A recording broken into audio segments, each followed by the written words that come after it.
I mean, in the mid of 2018, there were already some delays in the payment, but of course, we didn't expect the delays to get even worse lah. Hi guys, Jerome here from the SG Football Podcast, coming to you from my house. The last few months have not been easy without local football for our photographers to shoot, as well as for me to go down and do match reports and stuff like that. We were wondering on how we can go about producing more local content for you guys, so we're thinking of a podcast. I know you're going to be saying, oh, not another local football podcast, this and that, it's going to be this and that, but at the end of the day, we love local football, and what we want to do is to talk about local football and share it to as many people as we possibly can. There are also other local football podcasts that we do enjoy, which we will leave in the description below or comment section or whatever this platform has, for you to check them out. Do leave us a like on Facebook, as well as drop us a follow on Instagram. We will leave it in the description box below as well, or whatever this platform has. Thank you guys, and stay safe out there.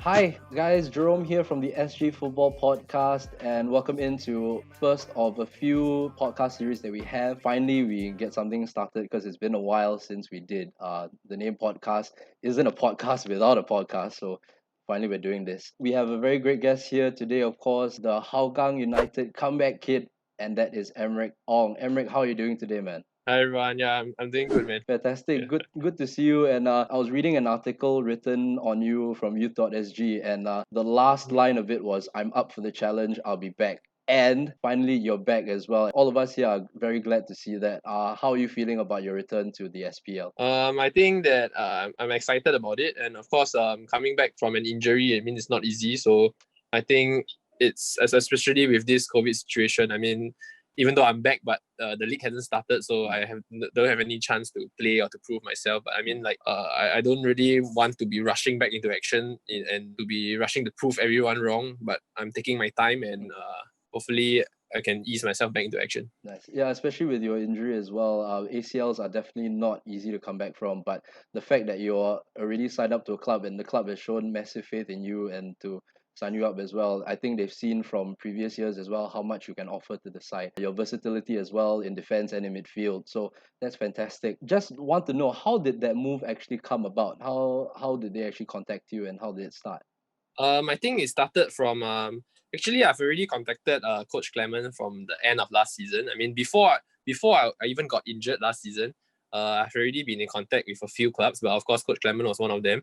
So Hougang was one of them. I have already worked with him from years ago when I was in NFA 18. So I mean, he knows me, and of course I know him for a long time. Yeah. So we've been keeping in contact ever since, and I think he has shown interest in me. But unfortunately, I got injured. The plan to join Hougang had to be delayed. And of course, with Warriors closing down, I had to find other alternatives while recovering. Yeah. I mean, it doesn't make sense for Hougang to sign me when I was injured. So, I mean, they had to wait till the mid-season transfer window where I was close to my return, where he made, of course, he made a promise to me that we had some talks even before the circuit breaker. We had an agreement that signed me by the mid-season transfer window. So, yeah, so after that, we signed the contract, and here I am. Nice. And all of us here are actually glad to see you back again. For the people in the podcast previously, like Aaron and Keng Wei, we've all followed your career as well, going through quite a number of years. So of course, we've seen, they have definitely seen what you can offer, as well as the versatility that you bring to any squad, leadership qualities as well. Of course, your last season with the Warriors was not easy. I already started covering local football already at that point of time, more intently, and to see you guys going through the trouble you guys are going through in terms of pay, but still doing your absolute best for the club as well. What was the general feeling in the dressing room during your last season at Warriors? I think, yeah, even before this season started, I mean, there were already some, not this season, I mean the 2019 season. I mean, in the mid of 2018, there were already some delays in the payment, but of course we didn't expect the delays to get even worse lah. So I mean, heading into the 2019 season, we had quite a lot of new players coming in, especially with Gabriel coming back from Thailand. Yeah. So he led our team through the season. I mean, the spirit among the team has been quite high actually. I mean, we've shown in our performances that once we started going, we had a good run, a good momentum. Since we started we got our first win. I mean, after that, even with all the pay issues, I think we did quite well, I would say. Of course, it could be better. I mean, I wouldn't say that we were distracted because of the off-field problems, but I mean, if everything was smooth sailing, I think that we would do even better. Yeah, the one result that I have to bring to mind was the one in Brunei. You guys were 3-1 down but managed to pull that back. I remember I was out. Dill from Matchday SG. We were actually out together for a couple of drinks that night. They were actually following everything online, and then after when it was 3-1, we were like, oh shoot, what now?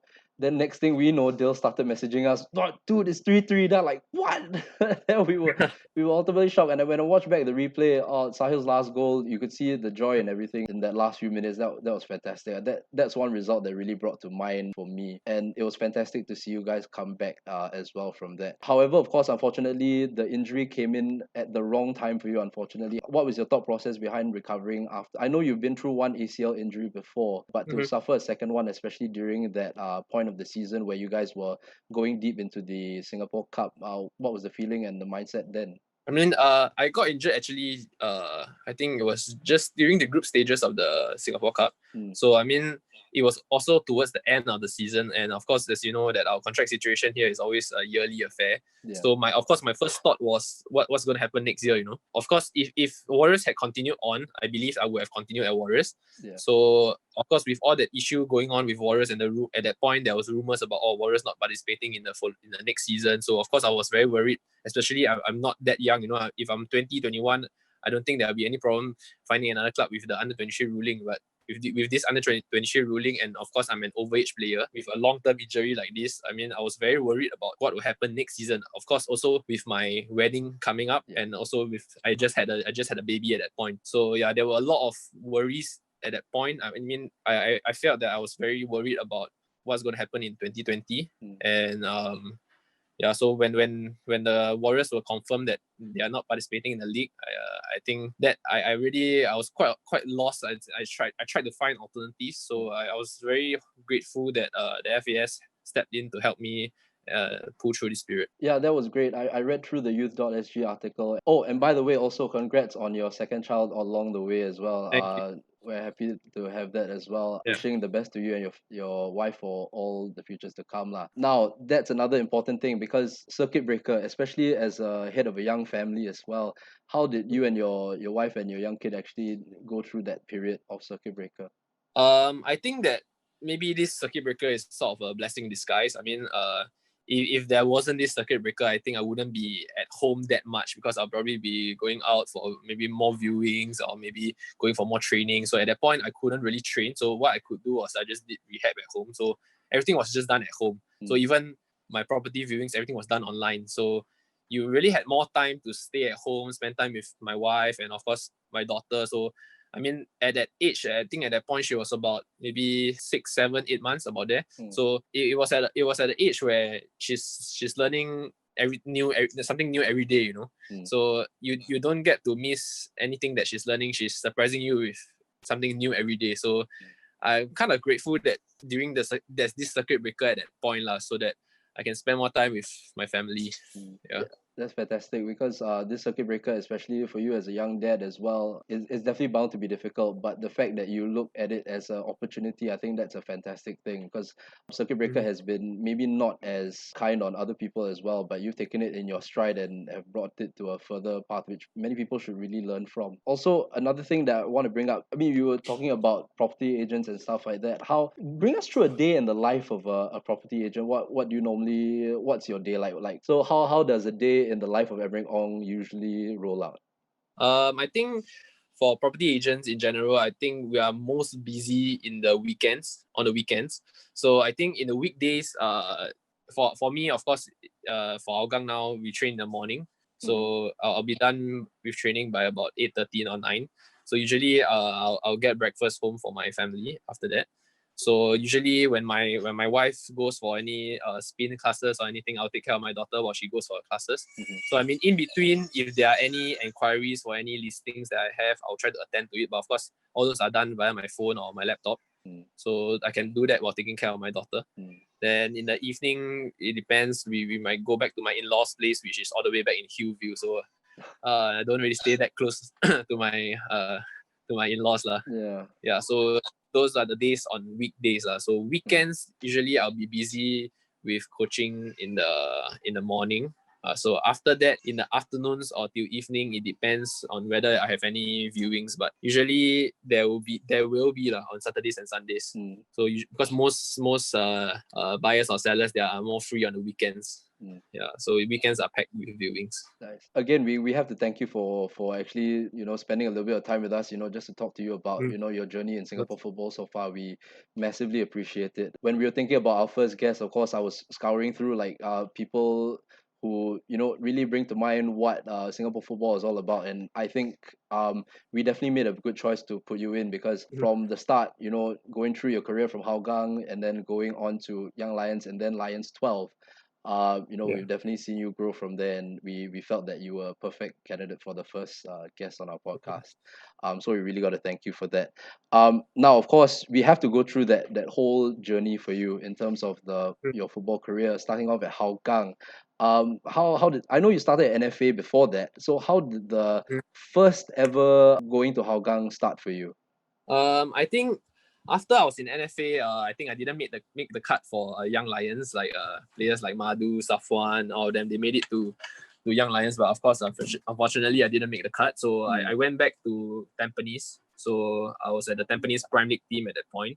So at that point, I think in 2009, 2010, it was difficult to make it to the S League team in Tampines. I mean, those are some of the excuses that I give myself, but I feel that the team then is really strong. I mean, they had very good foreigners. I mean, we played against them for Prime League against the S League team, so I learned a lot in those sparring matches. So, but I told myself that I probably need to start somewhere at a club where it's not so strong. So, I got in touch with Coach Hasrin. So at the point when I was playing in Tampines, he was the Prime League coach at Woodlands. So in 2011, he went over to Hougang when they rebranded themselves. Yeah, so he called me over there to join him, whether I was interested to join him. And of course, he didn't exactly promise me a chance at that I can get to play in the S League. But of course, he said that he would try to give me exposure. So at that point, he was working very closely with Coach ID. So ID was the S League coach then. Yeah, so I decided to make the move there since it was so close to my house, So I think that why not? I mean, I have nothing to lose. So yeah, so before even the season started, they went on a preseason trip. So there was a preseason trip, the S League preseason trip. So I was one of the few Prime League players that they took on board to go to the S League trip together. Yeah, so I think I did fairly well in that preseason trip to convince Coach ID that I could challenge for a spot in the S League. So I mean, I think I featured at the start of the first match at that season. I think I was supposed to start actually, but I mean there was some issue with some foreigners. So I made appearance off the bench, and after that I think I made a few consecutive starts after that. So and I didn't look back after that lah. Nice. And then after that, you talked about it previously where you didn't make it for the Young Lions. Then after that, then it happened for you after 10 or 11 appearances with Hougang. How did that one come about? Because when you mentioned previously that you didn't make the cut, but after that they brought you in. How was that for you? I mean, growing up as a like all the Prime League players, I mean, it's our dream for everyone to be called up by Young Lions, So anyone who is linked with the Young Lions or who can play in the Young Lions, everyone will look and see like, wow, the guy is playing for Young Lions, At that point, I think we are approaching the mid-season, so I was playing almost every other game for Hougang at the first half of the season. So I got a call from I think I was called up for they had an under-23 overseas trip to Sydney, I think. Okay. So I was called up for that trip. I spoke to Coach Reddy at that point. So he was overseeing the under-23s as well. And I think he got in touch with Coach ID. And at I remember at one of our training sessions at Hougang, Coach ID called me to the side and he sat down with me and said, Coach Reddy spoke to me.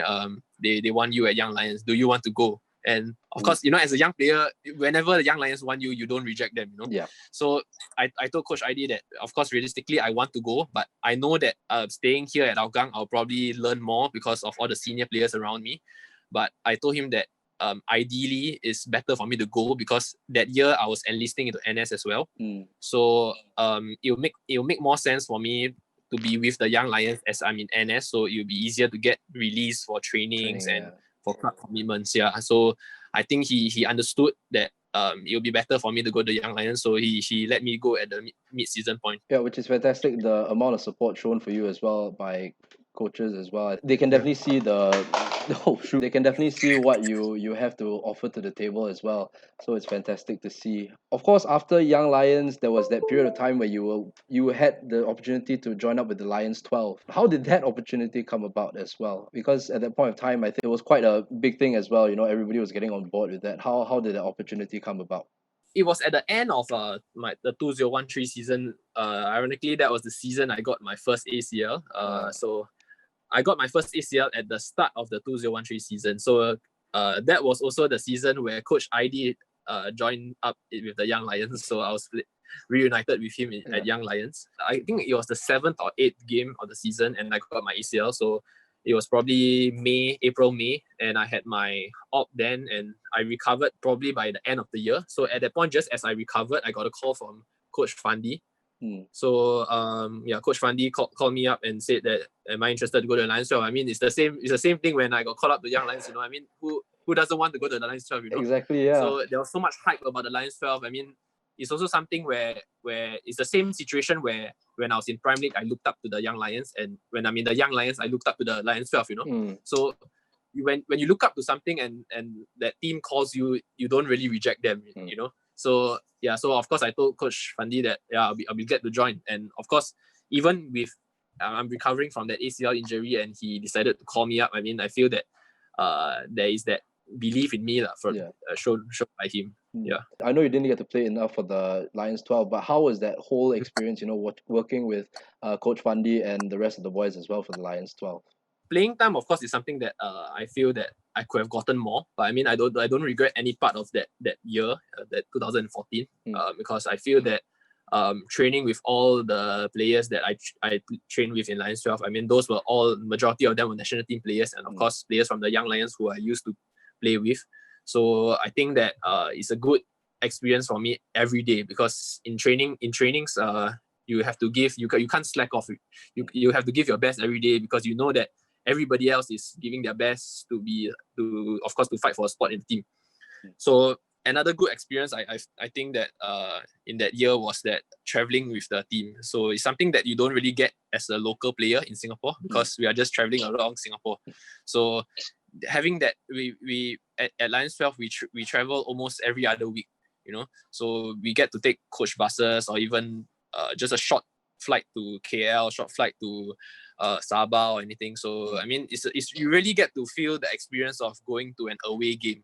So I think that even though I didn't get to play, getting to travel, getting that whole experience of seeing a packed stadium overseas, I think it's a really good experience for, especially early in my career.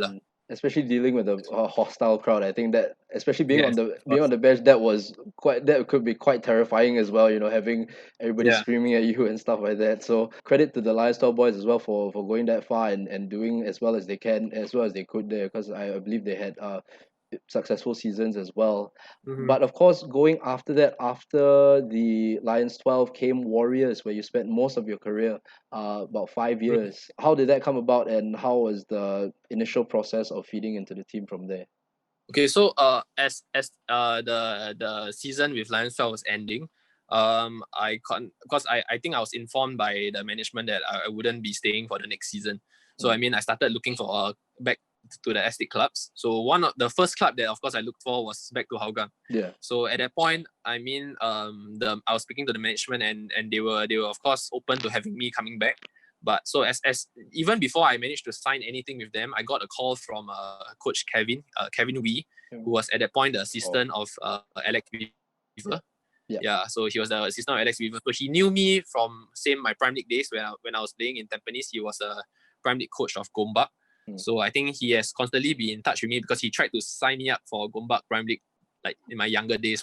So I mean, we have been keeping in contact ever since. So he called me up and said, hi Emmeric, are you interested in coming over to the Warriors? So I mean, at that point in 2014 they just won the S League, so who wouldn't want to go to the defending champions, right? Yeah. So of course I think that I wouldn't turn down the opportunity, and I feel that he has been really eager in trying to get me to play for him ever since I was like ever since I was 18, 19. So I think that you really want to play for a coach who believes in you. So I think that he has been very sincere in trying to get me to play for him lah.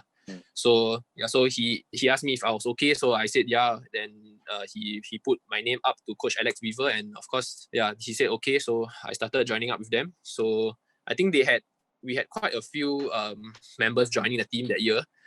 Even though they won the league, I think they kept all their foreigners, but I think for their local players, not many stayed.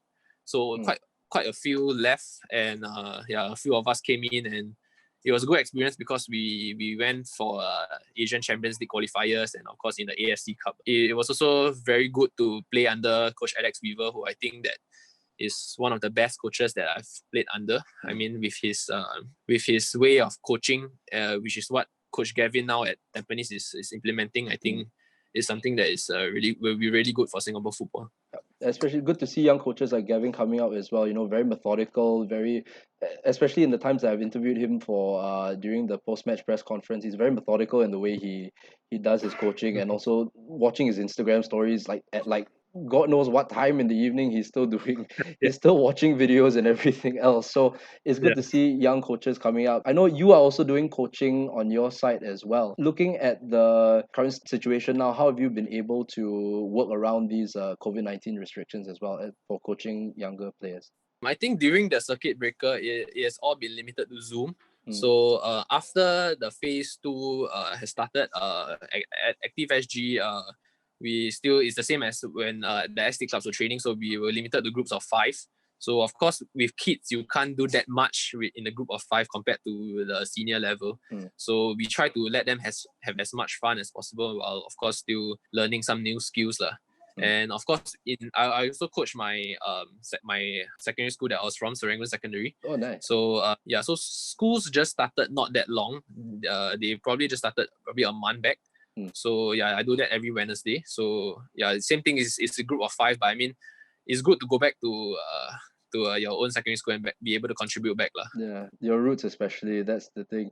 Speaking of your roots, you do have various different positions that you play. You can play right back, you can play center back, and you can play CDM as well. So for me, I think that's the reason why coaches have a lot of faith in you, because you can prove yourself in multiple positions. But question to you is, what do you think your main position is? Ever since I've played in the league, I didn't play much as a CDM, but I feel that because I played more of the CDM in my younger days, I feel that I prefer playing that role lah. But I mean, ever since I made my S League debut until now, I think the majority of my games have been at right back and centre back. But of course, I feel comfortable in all positions. But if you ask me to choose one, of course, I would choose to play CDM. I mean, I think that I can contribute the most in that position. But I mean, I feel comfortable both at right back and centre back. So I mean, anywhere the coaches put me, I'll be glad to play anywhere. And it's great to see you back as well at Hougang, where it all started for you. So what's the big thing that you're looking forward to returning to Hougang? One thing that I feel that I want to come back also is not just because it's so near my house. I think that ever since I left in 2011, many of the Hougang Who's has been either commenting on my posts or commenting on my stories that, Emmeric, are you coming back to Hougang? So I've always been like very politely rejecting them that maybe next year I'll come back. We'll see next year, So I've been saying next year till 2020, So I think I want to prove it to them that coming back is not just I just come here back to show face. No, I really want to come back to contribute back to the club where it gave me my first S League appearance. So that is because I was doing my research and everything else on you as well, looking back on your stories, and I was looking through YouTube, and then after that I saw this and I was intrigued on what it was. We actually wanted to use this as a clue for your reveal, but I felt it was a bit too obvious because maybe the people that filmed the video would know. So we actually saw this. I don't know whether you can see it, but it's this one. They had a chant for me, right? Yeah. So when we saw this, my goodness. And I saw Sean in the background with his long hair. My goodness.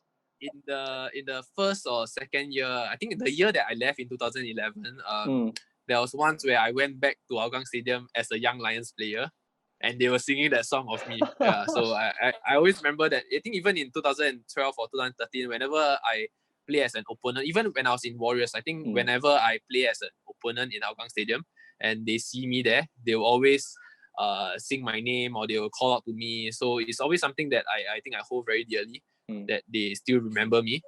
Yeah, so I want to contribute to them and also back to the club. All our journeys, we definitely come across all these fans as well. You know, you got the Who's, you have the Ultras Eagles, so many people who are passionate about local football and want to see the best for it. Honestly, where do you see local football going in the next couple of years? How far can we see it going in the next couple of years? I think we definitely have the players to make it further. I mean, comparing to like teams like countries like Malaysia, Thailand, Vietnam, where they are becoming a really big force in Southeast Asian football.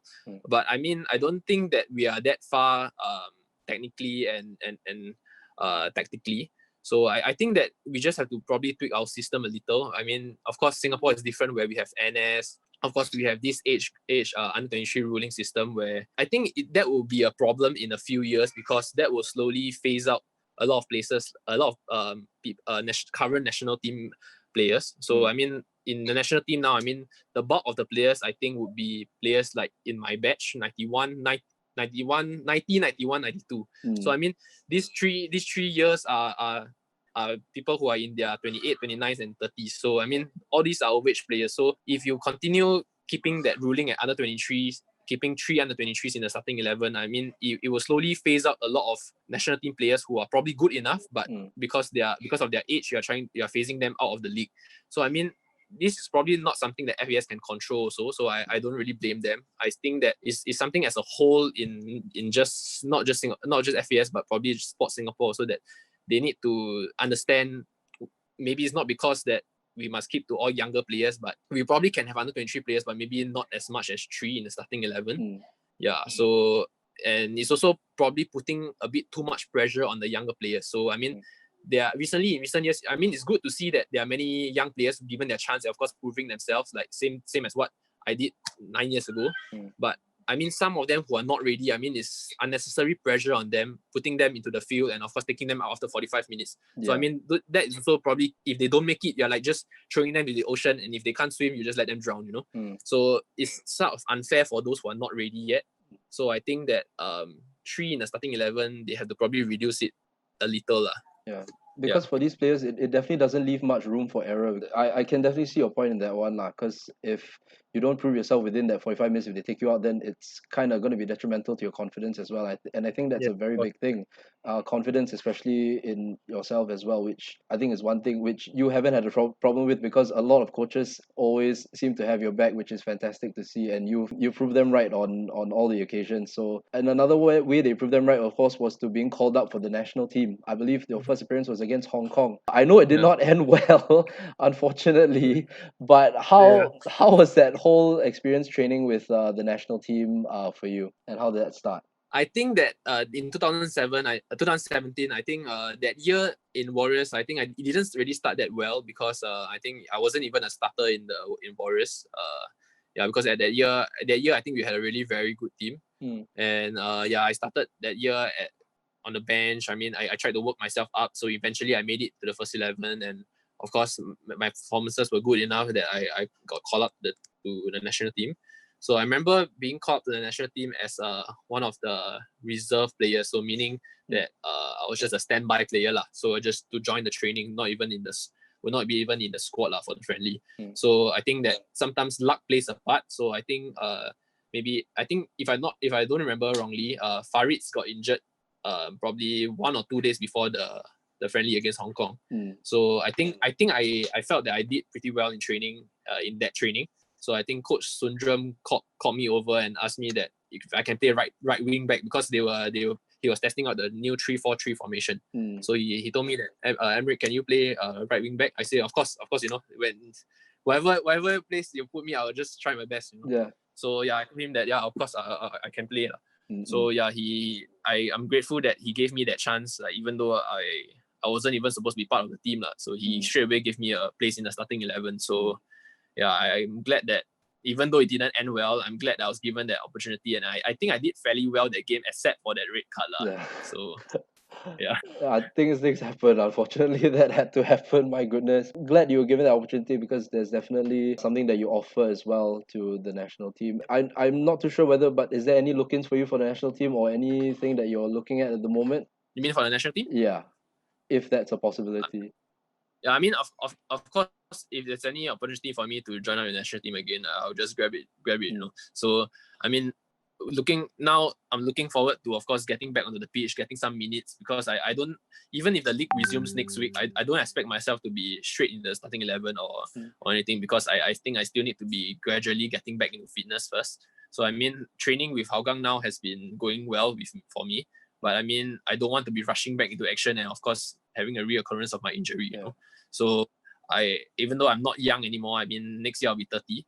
So I hope that I can get at least another season and extend my contract with Hougang for another year at least, so that I can prove myself and work my way back to the national team. Last couple of things before we go on to our quick fire round. Family. Right now, of course, you have a wife as well as a young girl and one more kid along the way as well. How, especially during that injury period, how has family helped you out in getting out of those times?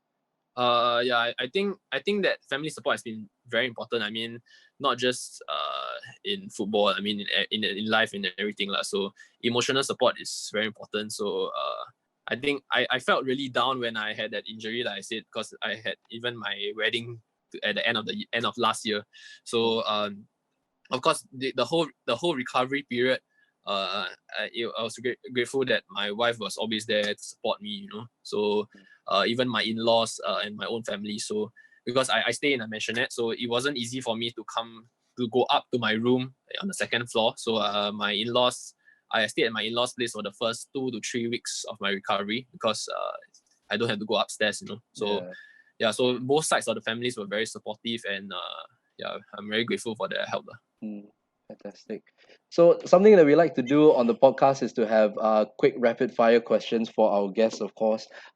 Anything under the sun we'll ask you and then you just give us a quick answer from there. Whether about teammates or whether about local shows and stuff like that. So let me just get 60 seconds on the clock. Okay, and your 60 seconds start now. Teammate, would you like to back you up in a fight? Po Yifeng. Messi or Ronaldo? Ronaldo.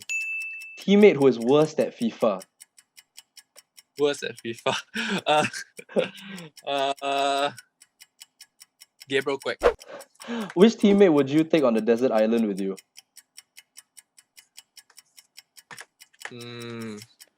Gabriel Quack. Game-winning goal or game-winning tackle? Game-winning tackle. Friends or How I Met Your Mother? Friends. Favorite local food? Chicken rice. Read minds or be invisible? Be visible. Ideal holiday after COVID-19? Bali.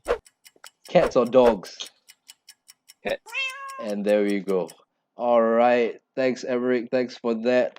Anyway, it's been great speaking to you. As I said before, when we were looking at guests to bring onto the podcast, we were thinking of who really embodies the Singapore spirit as well. We felt that you were definitely one of them. Like going through your whole career, you know, your injury, your first one, then after that, you know, the second one that just came by, and then the whole situation at Warriors, and you're still up and you're still fighting and you still have a place not only amongst us but also among the whole football fraternity, and we really wish you all the best in your career and stuff moving forward as well. And with your whole family, congratulations on the second child, and hopefully we'll see that coming soon. Last thought also, what is the message that you have to give to your fans from Hougang and Singapore itself? I think that I'll do my best to give everything to the club and of course to Singapore football, and I don't want to hang out my boots so early. So I feel that I have a few more years in me to give to of course to Singapore football and of course to whichever club I'm playing for. So hopefully I'll be able to give my best and not disappoint anyone. We're not disappointing anyone. No worries about that. All right, that has been us at SG Football Podcast. Once again, we'd like to thank Emmeric for joining us, as well as Hougang United for allowing us the opportunity to interview him as well. We will have a couple of giveaways during the episode, so do take a look out for that. I will be giving the details in the description, and hopefully you can win yourself a Hougang United kit. Thank you guys so much, and we'll see you on the next one. You're watching SG Football Podcast. Ladies can all come around. Call me when you come to town. We gon' link up. We gon' link up. Havoc to the room. It's a damn shame all the ladies hang out with the coons. Red ass, red face. They be looking like baboons. Looking like creatures with no future. Had to break it to ya. It's a scripture. Y'all looking like fools.